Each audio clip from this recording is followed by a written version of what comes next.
கரும்பலகையில் 1000ன்னு பெருசாக எழுதிட்டு வகுப்பறையில் தொடர்ந்து சலசலப்பை ஏற்படுத்தி கொண்டிருந்த மாணவனை பார்த்து அந்த ஆசிரியர் கேட்டாங்க, இது எவ்வளவுன்னு கேட்டாங்க. நம்பிக்கையுடன் இருந்தாலும் கேள்வியின் எளிமையை கண்டு சற்று அவமானமாக உணர்ந்து 1000 என்று அவன் பதிலளித்தான்.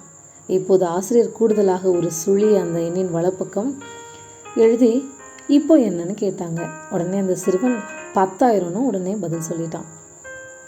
திரும்பவும் அந்த ஆசிரியர் அந்த எண்ணின் இடப்பக்கமாக ஒரு சைபர் எழுதி இப்போ எவ்வளவு அப்படின்னு கேட்டோடனே அந்த பையன் சொன்னான், மிஸ் அதே 10,000 தான் அப்படின்னு சொன்னான்.